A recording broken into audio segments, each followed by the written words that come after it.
I'd like you to, with me, firstly invite to the stage the Chief Executive of Relondon, Wayne Hubbard. Wayne, welcome.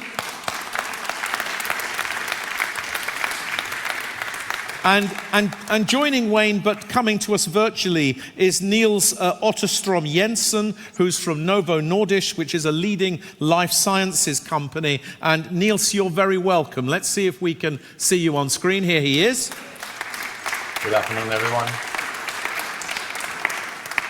And the person we're hoping will join us is Wesley Spindler. Now, Wesley, as some of you know, she is the Managing Director of Sustainability at Accenture. And Wesley has been a real leader in the corporate transition towards a sustainability agenda. And if Wesley's able to join us, we'll get her involved. But let's begin, if we may, with Wayne and Niels. What we want to talk about here is really the journey that companies have to go on and how that impacts on their supply chain, how it impacts on the way they distribute, how it impacts on the relationships that they have with their customers. If you like, how do we get inside the decarbonisation, sustainability and resilience journey for any firm? And what I think we'll do, if we may, is we'll begin with you, Wayne, to say a little bit from the point of view of Relondon, focusing very much on waste and circularity and everything else. And then Niels will come to you to talk about medical devices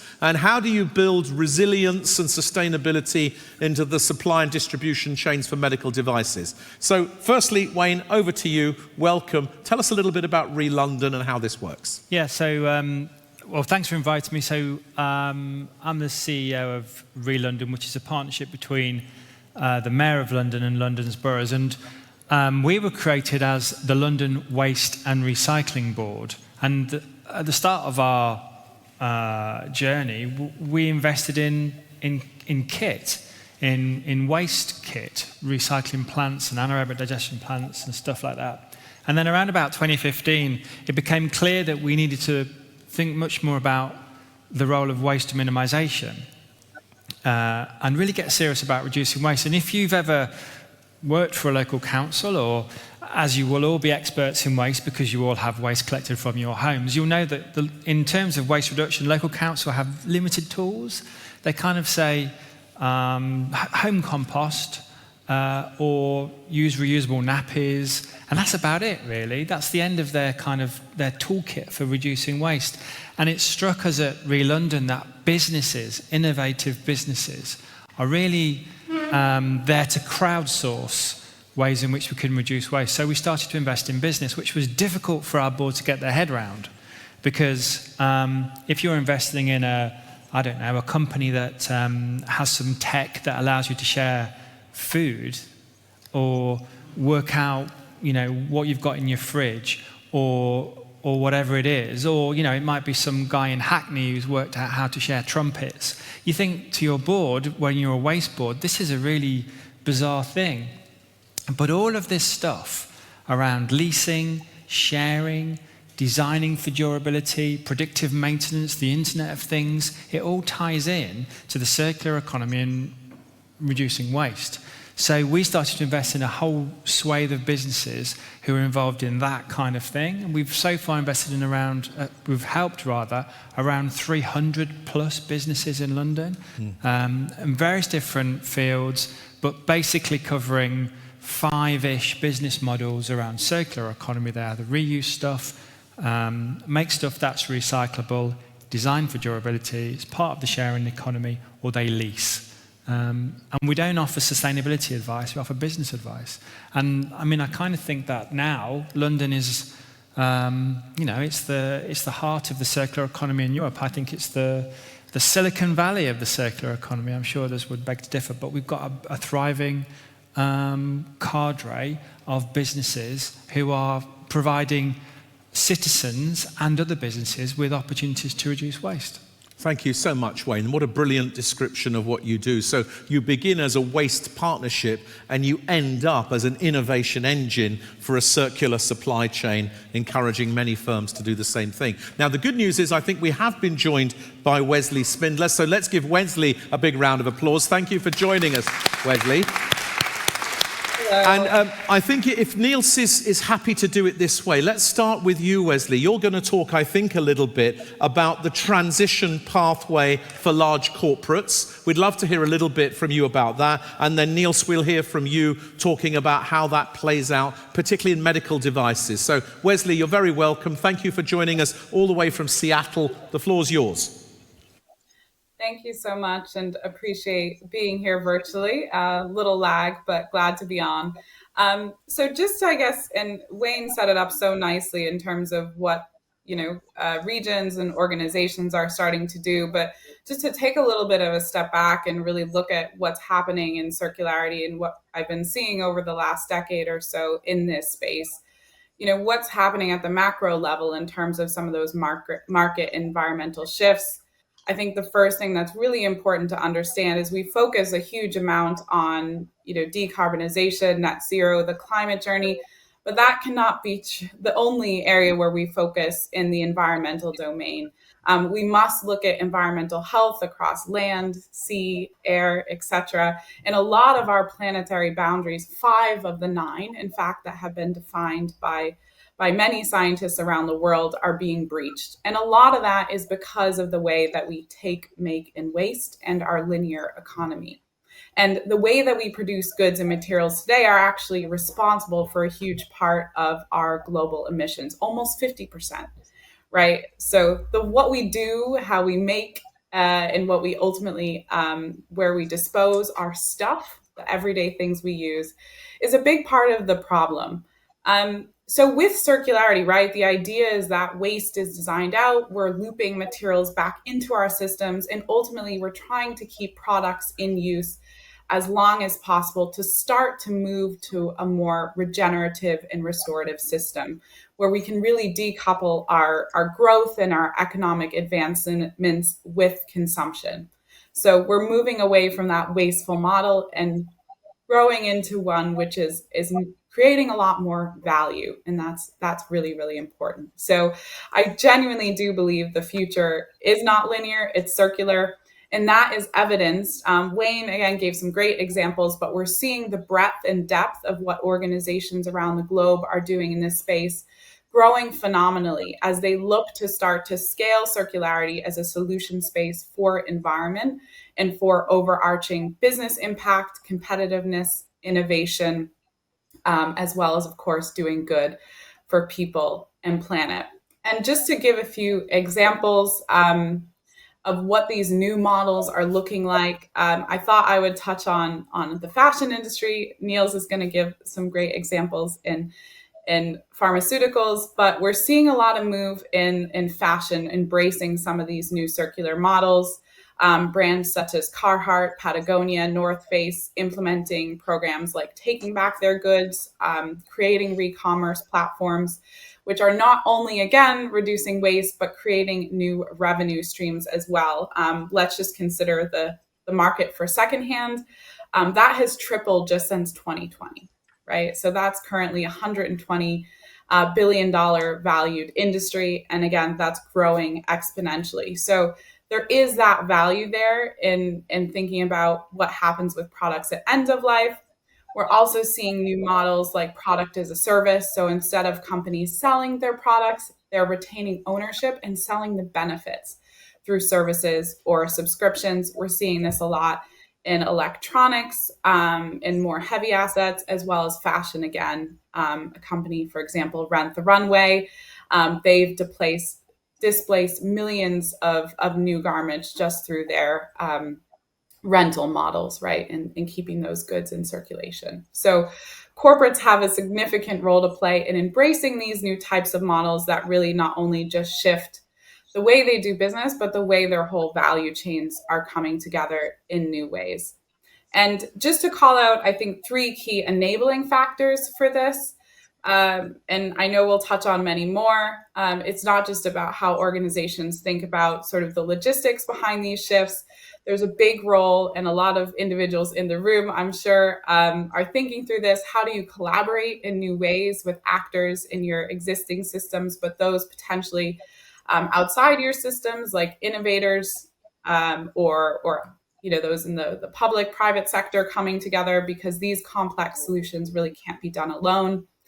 There's a big role technology has to play, not just digitization and digital technologies, but also things like physical technologies, things like robotics to recover materials. Apple's a good example of a company using robotics to disassemble and recover components and commodities, important materials from the phones. And then there's things like biological technologies, not just the technical cycles, but the cycles where we can think of things like new material innovations, new ingredient innovations, which is really relevant in the food and consumer packaged good industries, again, to move away from these wasteful dynamics. And last thing I'll say here is it's all about people, right? It's all about how we as organizations shift, how individuals shift, how we're encouraging consumers to shift. And this takes a lot of new champions, a lot of innovators, those that are willing to disrupt and make bold decisions, take risks, and test and learn in new ways. So change agents are super important in this process as well. And I'll end there. And I think, next hearing from Niels, who is one of those change agents. There's so much in what you've just said, but it strikes me that it's a brilliant example of how circular economy objectives come together with sharing economy platforms, augmented by experience economy, as it were, relationships, underpinned by innovation economy and technology approaches. And as you've already said, it's very much about people making these changes and shifting towards these new models. Let's hear then from Niels, as you suggested. And Niels, we can't wait to hear the case study now of Novo Nordisk and how you've done this. Over to you. Yeah, thank you, and happy for being together with you. Yeah, I work for Novo Nordisk, a pharmaceutical company, and we are leading actor within the diabetes field. We've been in the place for around 100 years now. We are also tapping into obesity. This is also a growing therapy area. To distribute our products, we sell these devices. So just last year, we produced 750 million of these devices, which we distribute globally. And we only see this figure growing in the coming years. So I think it's very much tapping into what you said also, Wesley, about the take, make, waste approach. So how do we step away from this very linear approach and trying to create the loop, the circular approach to making recycling, reuse of our products. So to do that, we started up a take back program that I'm leading up back in 2020. So the first launch we had, that was in Denmark. That's our home market, where we launched our first pilot in 2020 that we were running for a year. And based on the results, we saw a 20% return rate. So 20% of pens were returned to Novo Nordisk. We scaled this to a national solution by February 22. And what we've done here 1st of May is that we have worked on bringing on board the industry. Again, we believe we can eventually be pioneering or spearheading this development, but we should not be the only one doing it. We need the industry to come along with us. So from 1st of May this year, we have launched our first industry pilot here in Denmark, where we are teaming up actually together with two of our direct competitors.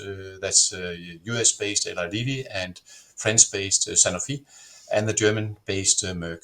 So again, to demonstrate this agenda is pre-competitive, which we believe that the whole sustainability agenda is. We have joined forces with competitors. So that's just to share with you what we have done in Denmark. We have also scaled to other countries like UK, like France, like Brazil. In UK, we launched, some of you might know, back to COB 26 in Glasgow in November 21. And then based on the learnings also, we scaled to a more national solution. So right now, we are in 3,700 pharmacies in the UK, of which I think around a little bit more than 400 of these pharmacies are in Scotland. So the only thing we can say is that it resonates really with a lot of people. I think the whole waste agenda, the whole plastic waste agenda, normally I say it's easy to communicate, it's easy to understand, everybody relates to it. And as an organization, we are also becoming relevant. We're not fooling neither ourselves or others that we have the solution for this, but we are testing it out. And that's also maybe three of the points I would like to share with you. What is important when you step into a field like this? First and foremost, I believe you need to embrace uncertainty and all the unknowns. There's a lot of things that you don't know the answer for, but you need to step into the field. You need to secure upper management support. That's not rocket science, but upper management support for an explorative approach, meaning that you don't have the solution, but you will test it out to find the right solutions and the right partners to scale this. And then finally, I also believe that if you step out and make this happen, take leadership, you will become relevant. You have a voice, you can actually share what is your opinion, you can be part of shaping the agenda, also how the future will look like. So I think for many reasons, this is a good thing to do. First and foremost, of course, for the environment, we need to change the way that we are having this linear approach. And also coming back to your point, Wesley, on the people side, I would say, certainly this agenda is an agenda that unites both an organization. I've had a lot of support internally from very skilled, good colleagues, otherwise I couldn't do it. Furthermore, it also unites organizations outside your own corporation. So just in Denmark, we have 13 partners that we collaborate with, where every part actually play a role in the whole value chain towards patients and backwards. Niels, Yeah, again. that's it. Yes, thank you so much, Niels. I mean, right at the heart of this approach is a collaboration with your competitors. And that collaboration is about having a common interest in demonstrating that these medical devices can be reused and recycled. And then you made three very big points. You said you have to embrace uncertainty if you're going to find the right answer, not the assumed or the orthodox answer. You have to garner support so that you're able to take it to scale. But if you do that, it's going to give you a voice in the industry that you wouldn't otherwise have. Thank you very much for being so clear.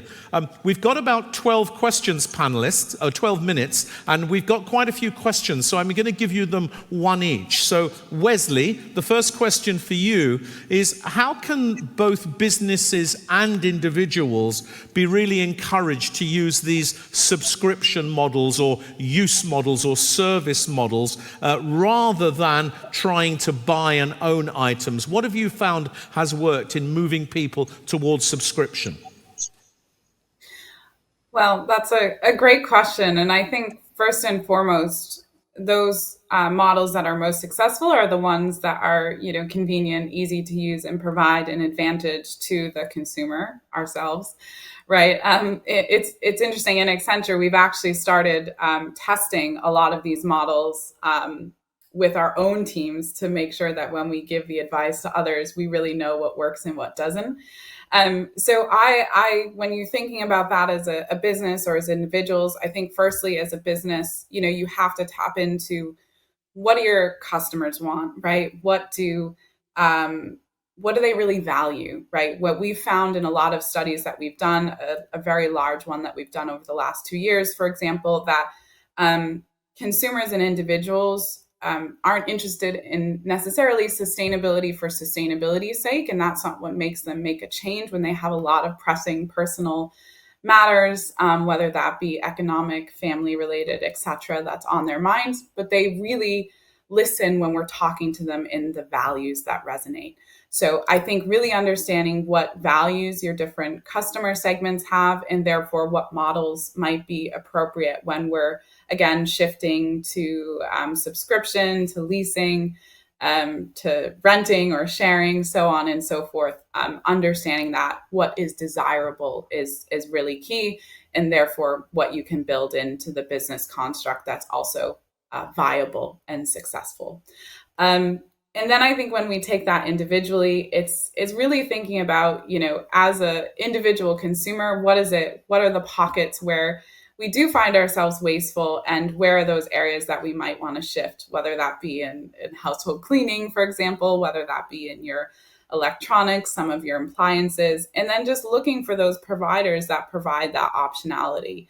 And testing, right? Niels said it's kind of exploring the unknown. So whether that is at the business level or the individual level, test and learn, try things out, just as we're doing, as I said, in our sustainable consumption group in Accenture.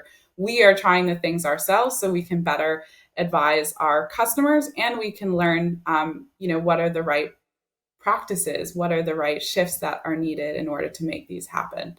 So I think resonating some of those is key. Great, thank you very much. So know your customer seems to be very important, and know where they'd like to go, but also express your demand for these things, because the more demand that comes, the more supply will be there. Wayne, there's a question for you, which people are fascinated, by the way, by the Relondon model. But what people would really like to know is whether you've had any interactions so far with Circular Glasgow, and is there an opportunity to form some kind of collaboration there? Circular Glasgow is a big alliance of companies associated with the Chamber that are really working on circularity as a key proposition. Well, we actually have a partnership. So Alison and I have a long history of collaboration, and we were just talking in the coffee break about how we could, do more on that. So definitely, absolutely, and there are, I know that Glasgow are involved in 3CI, London are involved in that collaboration too. On the sharing point and the leasing point, by the way, I mean, ownership is a burden. We need to be freed from the burden of ownership, I think, really. It's a construct that happened post-Second World War. My parents aspired to own, but who wants to own stuff? It's just a pain in the arse. You want to lease it. I mean, so what we need is, we need more models that lease at the right price point, and we'll jump into that direction. And the point here is that the circular economy is not about wearing some kind of sustainability hair shirt. It's about offering a business model that is better than the linear alternative. Linear economy is done. It's a busted flush. It's the 20th century model. The 21st century model is circular. So, I'm very optimistic about that. I don't see that as a problem at all. I don't usually repeat these things, but hands up if you think ownership is a pain in the arse. Let's have a look. Yeah, well, it is, clearly. And who thinks it isn't? I think it's 90 plays 10 in relation to that. Niels, there's a question for you here, which is really about how is, your initiative is spanning different countries. Does this present any kind of problem because there are different regimes or different regulations within each country? How do you make it work when you've got Denmark, the USA, and other countries working together? Yeah, that's spot on. That's our biggest challenge. That's the regulatory frameworks, because you can say these pens, they are normally classified as hazardous waste, medical, infectious waste, and there's no regulation for making this circular. This is normally ending up, best case, being incinerated or ending up in landfill, which is the most case globally, you can say. So we have to deal with public officers and convincing them that it's good to make a circular approach. There are more and more legislation coming in. In France, we had a 1-year delay because they made a special legislation around our project just to test it out. We are tapping into Japan, for example, also where there's been a new law on plastic circularity, and so there are more and more push also from governments to become circular. But this is a heavy burden for us to circumvent or to find out how to approach this from a regulatory perspective. Great, that's very clear, Niels, and thank you very much for that. Let's come back to you, Wesley, if we may. What are the first steps a business can take to look at its business model or its operations and identify ways that it can introduce circular economy principles and design out waste? How do you start this? Good question. So I think the first thing is to really understand, and every business is different, every industry is different, taking a look across your value chain, right? Because this isn't just, as we've all been emphasizing, about the end, it's about how we start and how we flow through the value chain. So taking a look across your whole value chain and system and really seeing where are those hotspots of wastage. Whether that be, in extraction, if you're a resources business, whether that be in your operations, in how you serve your customers, or indeed what happens with the products or services when they're ending usage. So doing a bit of a hotspot analysis to really see where are those waste hotspots, and then sort of marrying that with where can you tap into the most value, right? And where can you get, for example, quick wins? Where can you get the highest sustainability benefits? Where can you get the business value? So you sort of form this matrix or spider web, so to speak, of all of these factors that feed into the right decisions. And those sort of important factors for prioritization will be different. But again, it's going to circle around the environmental value, the business value, and the speed for which you can sort of pilot, test, and scale these opportunities. The next thing I would say is it's really important to have goals, right? Have set targets, have measures, and agree those with the respective leadership so that you are all tracking to the same drumbeat, but also that you are able to have something to be accountable for, right? Hold various functions or teams responsible. And then the third thing I would say is mobilize the right resources so that you are building the capabilities and the capacities to actually implement these changes. So there's a lot more there, but I think those three things is where I would start: identify and prioritize, being able to set the right goals and targets, and then put the right team members in place to be able to begin to drive the change, bring those spotlight cases to life, so that can be an inspiration for the rest of the business, and then ultimately start driving towards those ambitions. That's really clear. Thank you, Wesley. It's really, I think, helpful to help people understand where we start. Wayne, 2 questions for you, if we may.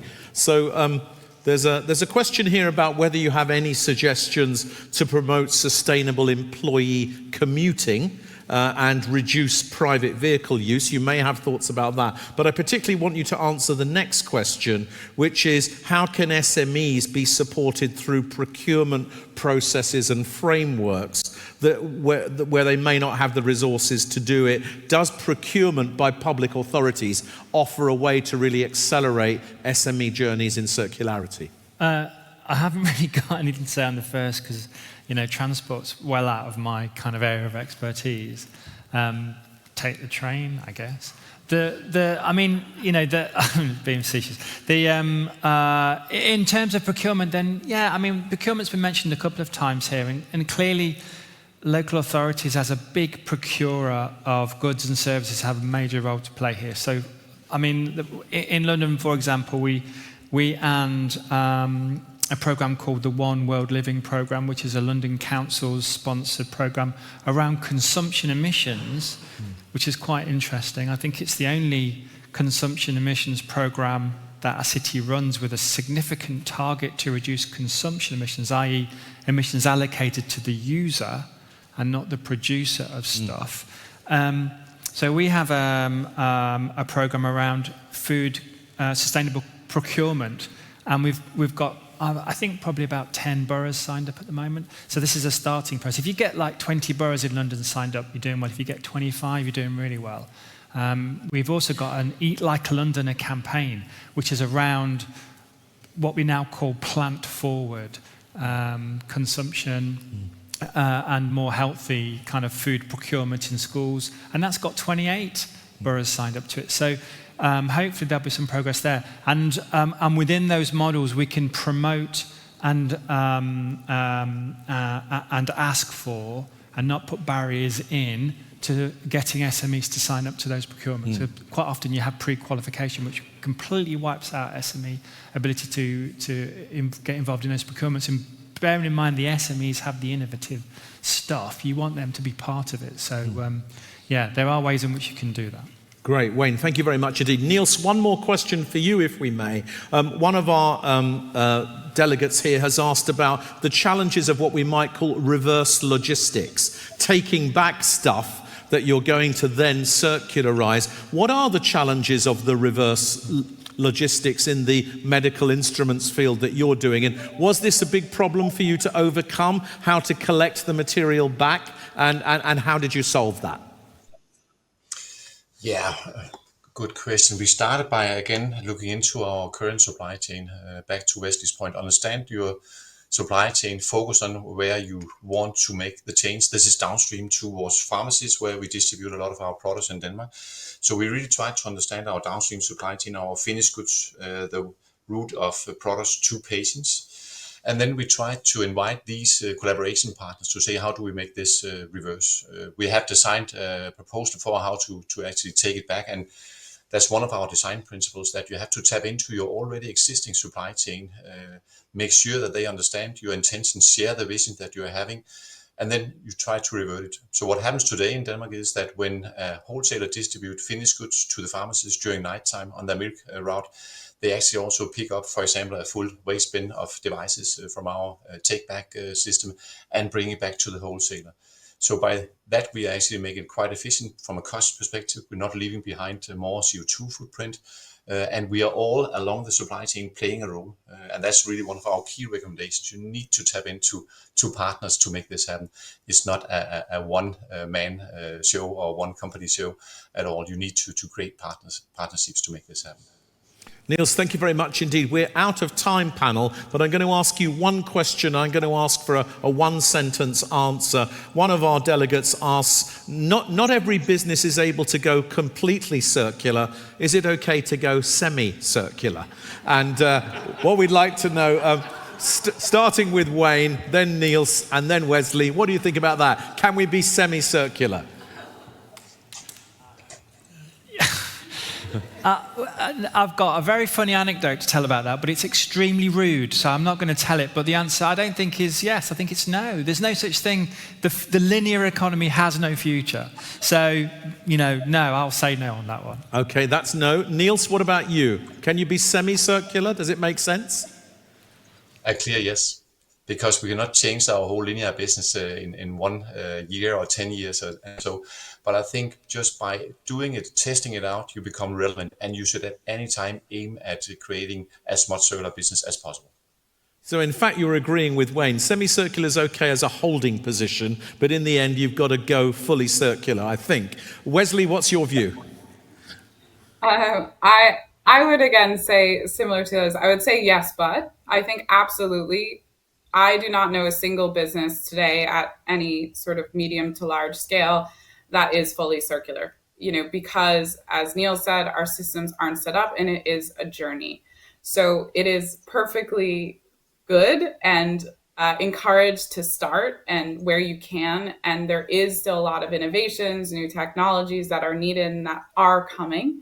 But unfortunately, not everything is in place to make the full shift possible for all organizations. So start on your journey, be a semicircle, be a different size circle at a part of your value chain. And then eventually, we all need to get there for our, planetary success. So I think, yes, in the long term, start with your semicircles today. Okay. And so that seems to chime with what Wayne said, which is that the linear economy has no future. So we've got to move there. I'm going to ask you to thank Wesley Spindler, Niels Otterstrom Jensen, and Wayne Hubbard. Thank you all so much. Thank you. Thanks so much. Thank you.